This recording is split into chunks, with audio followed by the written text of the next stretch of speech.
ప్రభుత్వ ఏర్పాటు ఖాయం. మూడో రోజు బస్సు యాత్రలో కాంగ్రెస్ అగ్రనేత రాహుల్ గాంధీ మాట్లాడిన మాటలు ఉంటే ఇక పక్కన కాంగ్రెస్ లోకి ఎమ్మెల్యే రేఖా నాయక్ రాహుల్ సమక్షంలో చేరిక. మాజీ ఎమ్మెల్యేలు నారాయణరావు పాటిల్, ప్రతాప్ రెడ్డి, బారాస నేత బండి రమేష్ కూడా కాంగ్రెస్ పార్టీలో చేరారు. దానికి సంబంధించిన వార్త ఉంటే పక్కన 95 నుంచి 105 స్థానాలు గెలుస్తున్నాం. తెలంగాణ ప్రగతి భవన్ ఆగకూడదంటే తెలంగాణ ప్రగతి ఆగకూడదంటే మళ్ళీ భారాసే గెలవాలని అవగాహన ప్రజల్లో ఉంది. గజ్వేల్ నియోజకవర్గ కార్యకర్తల విస్తృత సమావేశంలో సీఎం కేసీఆర్ అని చెప్పేసి ఇక్కడ వార్త ఇచ్చారు. ఇక షెడ్యూల్ ప్రాంతాల్లో గృహలక్ష్మి అమలుపై హైకోర్టు స్టే అని చెప్పేసి కూడా ఒక వార్తని ఇక్కడ ఇచ్చారు. ఏ ఠానాలో ఏ కేసు ఉందో పలువురు నేతల్లో గుబులు, వివరాలు ఇవ్వాలంటూ ఎస్సీఆర్బీకి దరఖాస్తులు, జాబితా రూపొందించే పనిలో ఆ విభాగం అని చెప్పేసి కూడా వార్త ఇచ్చారు. ఇక బీజేపీ మొదటి లిస్టుకు సంబంధించిన వార్త. గజ్వేల్లో సీఎం కేసీఆర్ పై ఈటెల పోటీ. అసెంబ్లీ బరిలో 3 ఎంపీలు, కిషన్ రెడ్డి, లక్ష్మణ్ కు మినహాయింపు.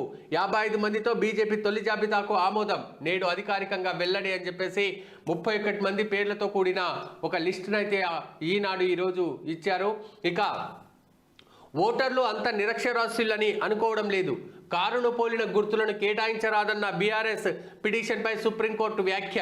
ఈ అంశంపై హైకోర్టుకు వెళ్లేందుకు అనుమతి. మునుగోడు ఉప ఎన్నిక సంబంధిత పిటిషన్ కొట్టివేత అని చెప్పేసి కూడా ఓ వార్తని ఇక్కడ ఇచ్చారు. ఇక ఆంధ్రజ్యోతి మనం చూద్దాం. రాహుల్ నిన్న ఒక దగ్గర జగిత్యాలలో ఆపి అక్కడ టిఫిన్ బండి దగ్గర దోశ వేశారు. దానికి సంబంధించిన వార్తకి ఇక్కడ ప్రాధాన్యత ఇచ్చారు. ఇక తెలంగాణ ప్రజలతో మాది ప్రేమానుబంధం నెహ్రూ ఇందిరా నుంచి కొనసాగుతుంది. సోనియా రాష్ట్రం ఇస్తే కేసీఆర్ దోచుకున్నాడు. దోచిందంతా వసూలు చేసి ప్రజలకు పంచుతాం. బీజేపీ మజ్లిస్కు ఓటేస్తే బీఆర్ఎస్కు వేసినట్లే. నన్ను ఢిల్లీలోని ఇంట్లోంచి బయటికి పంపారు, కానీ తెలంగాణ ప్రజల గుండెల్లో నేను ఉన్నాను. అధికారంలోకి రాగానే హామీలన్నీ అమలు చేస్తాం. కాంగ్రెస్ విజయబేరి బస్సు యాత్రలో రాహుల్. ప్రగతి భవన్లో బీఫామ్లా నిబంధనలు ఉల్లంఘించిన సీఎం కేసీఆర్. ఎన్నికల వేళ గవర్నర్ నియామకమా. బీఆర్ఎస్ బీజేపీపై ఈసీకి టీపీసీసీ ఫిర్యాదు అని చెప్పేసి కూడా ఓ వార్తని ఇక్కడ ఇచ్చారు. ఇక కేసీఆర్ అధర్మ చక్రవర్తి, అవినీతికి కేర్ ఆఫ్ అడ్రస్. రాష్ట్రాన్ని అప్పులపాలు చేశారు. తెలంగాణ వనరులను దోచుకొని ప్రజల్ని మోసగించారు. వంచిన కేసీఆర్ వైపు ఉంటారా, అభివృద్ధి చేసే మోదీ వైపు ఉంటారా? ప్రజలారా మీరే తేల్చుకోండి. దుబ్బాకలో కేంద్ర మంత్రి స్మృతి ఇరానీ అని చెప్పేసి వార్త ఒకటి ఇక్కడ ఇచ్చారు. ఇక పక్కన కేసీఆర్ కు సంబంధించిన వార్త. గజ్వేల్ ఎమ్మెల్యేనే అయినా మీకు దొరకలేదు, అందుకు బాధగా ఉంది. ఇకపై నెలకు పూట గజ్వేల్కు కేటాయిస్తా. భూ నిర్వాసితులతో రోజంతా గడుపుతా. 2వ దశ అభివృద్ధి మిగిలే ఉంది. గుడిసెలేని నియోజకవర్గంగా చేయడమే లక్ష్యం. ప్రతి ఊరికి మైనర్ లిఫ్టింగ్తో గోదావరి నీళ్లు. ఎన్ని ఎకరాల భూమి ఉన్నా రైతు బంధు ఇస్తా. బీఆర్ఎస్కు 95 నుంచి 105 సీట్లు. గజ్వేల్ బీఆర్ఎస్ శ్రేణులతో సమావేశంలో కేసీఆర్. సోనియా బలిదేవత, రాహుల్ ముద్దపప్పే. కాంగ్రెస్ లో చేరకముందు రేవంత్ చెప్పింది ఇదే. బీఆర్ఎస్ లో చేరిన రాహుల్, జిట్టా, మామిల్లా, అంబర్పేట్ శంకర్ అని చెప్పేసి కూడా ఓ వార్తని ఇక్కడ ఇచ్చింది. ఇక దిశ చూద్దాం మనం. Election corona. ఈసారి ధన్తేరస్ పై కోడ్ ఎఫెక్ట్. పత్రాలు ఉన్నా పట్టించుకోకుండా సీజ్. ఆందోళన వ్యక్తం చేస్తున్న పసిడి వ్యాపారులు. డీజీపీకి జ్యువెలరీ ట్రేడర్ల సంఘం వినతి. నేడు చీఫ్ ఎలక్షన్ కమిషనర్కు ఫిర్యాదు. పోలింగ్కు ముందే వస్తున్న ధనత్రయోదశి పెళ్లి ముహూర్తాలు. కిలోల కొద్ది పోలీసులకు పట్టుబడ్డ బంగారం అని చెప్పేసి కూడా వార్తని ఇక్కడ ఇచ్చారు. ఇక రాహుల్ కు సంబంధించిన వార్త. ప్రజల హృదయాల్లో నా ఇల్లు. రాష్ట్రంతో మా అనుబంధం ప్రత్యేకం. కేసీఆర్ లూటీ చేసిన డబ్బును వెనక్కి తెప్పిస్తాం. తెలంగాణ నుంచి బీసీ గణన. దొరలను తరిమి కొట్టండి. పసుపు ధర 15,000కు పెంచుతాం. నిజాం షుగర్ ఫ్యాక్టరీని తెరిపిస్తాం. బీజేపీ గెలుపునకు ఎంఐఎం సపోర్ట్. జగిత్యాలలో ఏఐసీసీ అగ్రనేత రాహుల్ గాంధీ. బస్సు యాత్ర ఫేజ్ 2కు సోనియా. త్వరలోనే డేట్ షెడ్యూల్ ఖరారు. రాహుల్ రాకతో కేడర్లో జోష్. ముగిసిన విజయభేరి బస్సు యాత్ర. నేడు కాంగ్రెస్ సెకండ్ లిస్ట్. సిఈసీ భేటీకి అనంతరం ప్రకటించే ఛాన్స్. హస్తం గూటికి ఎమ్మెల్యే రేఖా నాయక్, మాజీ ఎమ్మెల్యేలు నారాయణరావు, ప్రతాప్ రెడ్డి సైతం అని చెప్పేసి కూడా ఓ వార్తని ఇక్కడ ఇచ్చారు. కాంగ్రెస్ కు ఓటర్లు కరువు. సీఎం అభ్యర్థులు మాత్రం 5-6. ఇందిరమ్మ రాజ్యం అంటే ఎమర్జెన్సీ రోజుల. మంత్రి కేటీఆర్. బీఆర్ఎస్ లో చేరిన జిట్టా బాలకృష్ణారెడ్డి, మామిల్లా రాజేందర్ అని చెప్పేసి వార్తని ఇక్కడ ఇచ్చారు. ఇక కాంగ్రెస్ తో టీజేఎస్ పొత్తు. రాహుల్ తో కోదండరాం భేటీ. సీట్ల సర్దుబాటుపై చర్చలు. పరస్పర సహకారంతో టికెట్ షేరింగ్ అని చెప్పేసి కూడా ఒక వార్తని ఇక్కడ ఇచ్చారు. ఇక సిపిఐకి కొత్తగూడెం, చెన్నూరు. సిపిఎం సీట్లపై నేడో రేపో స్పష్టత. ఒకేసారి ప్రకటించాలని కాంగ్రెస్ భావన. ఇక ఎర్రవల్లిలోనే నా ఇల్లు, ఇక్కడే ఉంటా. ఈసారి ఎంత మెజార్టీ ఇస్తారో మీ దయ. గెలిచాక నెలలో ఒకరోజు గజ్వేల్లోనే రాజకీయ పరిణామాల నేపథ్యంలోనే కామారెడ్డిలో పోటీ. బీఆర్ఎస్ శ్రేణుల సమావేశంలో సీఎం కేసీఆర్ గజ్వేల్ను వదిలి ఎక్కడికి వెళ్ళను. గజ్వేల కామారెడ్డి 2 చోట్ల కేసీఆర్ గెలిస్తే దేనిని వదులుకుంటారు. గజ్వేల్ను వదిలిపెట్టబోనని తాజా సమావేశంలో కామెంట్. కామారెడ్డి ఓటర్లలో మొదలైన చర్చ అని చెప్పేసి వార్త కడిస్తే సుప్రీంకోర్టులో బీఆర్ఎస్ కు ఎదురు దెబ్బ. ఎలక్షన్ సింబల్స్ తొలగించాలన్న పిటిషన్ డిస్మిస్. ఎన్నికల వాయిదా కోసమే అంటూ కోర్టు ఆగ్రహం అని చెప్పేసి వార్తని ఇక్కడ ఇస్తే ప్రగతి భవన్ కు ఈసీ నోటీసులు.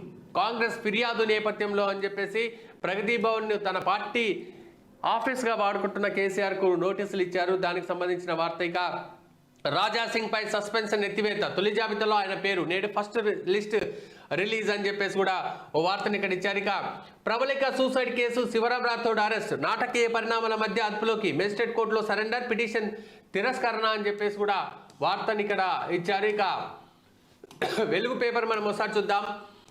సామాజిక తెలంగాణనా దొరల తెలంగాణనా, ఏది కావాలనో ప్రజలు నిర్ణయించుకోవాలి. రాహుల్ గాంధీ. కల్వకుంట్ల కుటుంబం చేతిలో రాష్ట్రం బందీ. భూ కబ్జాలు, మైనింగ్ మాఫియాలు పెరిగిపోయినాయి. మేము అధికారంలోకి రాగానే కేసీఆర్ అవినీతి సొమ్మును బయటకు తీస్తాం. ఆ సొమ్ముంతా మహిళలు, పేదలకు పంచుతాం. తెలంగాణ నుంచే కులగణన చేపడతామని హామీ. జగిత్యాల, నిజామాబాద్ జిల్లాలో పర్యటన అని చెప్పేసి వార్తని ఇక్కడ ఇచ్చారు. ఇక కేసీఆర్ను గద్దె దించేందుకు కలిసి పనిచేద్దాం. కోదండరాంను కోరిన రాహుల్. తమ పార్టీకి 4 సీట్లు ఇవ్వాలన్న టీజే చీఫ్ ప్రపోజల్. కాంగ్రెస్తో కలిసి వెళ్లేందుకు సిద్ధమయ్యమని ప్రకటన అని చెప్పేసి వార్త ఇక్కడిస్తే ఇక అధికారంలోకి వస్తే BCCM. BJP central election committee భేటీలో చర్చ. సర్వేలేమో 3 స్థానాలు, 4 స్థానాలు, 7 స్థానాలు అని చెప్తుంటే అధికారంలోకి వస్తే బీసీసీఎం అని చెప్పేసి ప్రకటన. ఎట్లాగో రామ్ కదా అని చెప్పేసి ప్రకటననేమో. అధికారంలోకి వస్తే BCCM. BJP central election committee భేటీలో చర్చ. రాజా సింగ్ పై సస్పెన్షన్ ఎత్తివేతకు నిర్ణయం. ఇవాళ బీజేపీ ఫస్ట్ లిస్ట్ 60 నుంచి 70 మందితో ప్రకటించే ఛాన్స్. మహిళలు, బీసీలకు ఎక్కువ సీట్లు. ప్రధాని ఆధ్వర్యంలో పార్టీ ఎలక్షన్ కమిటీ భేటీ. నడ్డా, అమిత్ షా, కిషన్ రెడ్డి, లక్ష్మణ్, సంజయ్, డీకే అన్న, ఈటెల హాజరు అని చెప్పేసి కూడా ఒక వార్తని ఇక్కడ ఇచ్చారు. నిన్న స్మృతి ఇరానీ వచ్చారట రాష్ట్రానికి. కేంద్ర మంత్రి ఆమె దుబ్బాకలో పర్యటించారు. ఈరోజు పొద్దుగాల పేపర్లో చూస్తే కానీ ఆ వార్త తెలియలేదు. రైట్. ఇక రాష్ట్ర పేపర్ మనం ఒకసారి చూద్దాం. అరాచరికం, ఇది దొరలకు ప్రజలకు మధ్య పోరాటం. తుది విజయం ప్రజలదే. బీఆర్ఎస్, బీజేపీ కలిసే ఉన్నాయి. కాంగ్రెస్ అధికారంలోకి రాగానే నిజాం చక్కెర ఫ్యాక్టరీ తెరుస్తాం. తెలంగాణలో రాచరిక పాలన పోవాలి. ముగిసిన రాహుల్ పర్యటన అని చెప్పేసి ఓ వార్తని కడిచారు. ఇక 100 సీట్లు గెలుస్తాం. బీఆర్ఎస్ హ్యాట్రిక్ ఖాయం. 95 నుంచి 100 స్థానాలు పక్కా. గజ్వేల్లో ఒక్క నిరుపేద ఉండొద్దన్నదే లక్ష్యం. రాష్ట్రానికి తలమానికంగా తీర్చిదిద్దుతా. అన్ని రంగాల్లో తెలంగాణ ఫస్ట్. గజ్వేల్ నియోజకవర్గ నేతలతో కేసీఆర్ అని చెప్పేసి వార్త ఒకటి ఇస్తే ఇక ఝలక్. బీఆర్ఎస్ కు సుప్రీం షాక్. కారును పోలిన గుర్తులు తొలగించాలని వేసిన 2 పిటిషన్లు కొట్టివేత. హైకోర్టు తీర్పు తర్వాత ఆలస్యంగా వచ్చారని సుప్రీం అసహనం. షెడ్యూల్ ఇచ్చాకే ఇలాంటివి గుర్తొస్తాయా? ఈ పిటిషన్లతో ఎన్నిక వాయిదా కోరుకుంటున్నారా? విచారణ సాధ్యం కాదని సుప్రీం స్పష్టమని చెప్పేసి కూడా ఓ వార్తని ఇక్కడ ఇచ్చారు. ఇక రేషన్లో సన్నాలు, రైతుకు లాభాలు అంట ఒకటి. మన పీవీని మళ్ళీ అవమానించిన రాహుల్ గాంధీ. నమస్తే తెలంగాణ పాఠకుడికి దసరా బొనంజా కారు. దీనివల్ల రాష్ట్రానికి చాలా లాభం. కాంగ్రెస్లో కొట్లాట, పార్టీకి జగదీశ్వర్ రాజీనామా. Fake and survey. రైట్. ఇవి ఈరోజు ప్రధానంగా దినపత్రికలో వచ్చిన వార్తలు. ఒకసారి మనం ఒక్కొక్క వార్తను మనం చూస్తూ పోదాం. ముఖ్యంగా ఇక్కడ బీఆర్ఎస్ సుప్రీంకోర్టును ఆశ్రయించింది. ఎందుకంటే కారును పోలిన గుర్తులు, రోడ్ రోలర్ గుర్తు కారును పోలి ఉంటుంది, ఇంకొన్ని గుర్తులు కారును పోలి ఉంటాయి. కాబట్టి కారును పోలిన గుర్తులు ఉండకూడదు అని చెప్పేసి సుప్రీంకోర్టుకు వెళ్ళింది. హైకోర్టులో కేసు కొట్టేస్తే సుప్రీంకోర్టుకు వెళ్ళింది. సుప్రీంకోర్టు కూడా నిన్న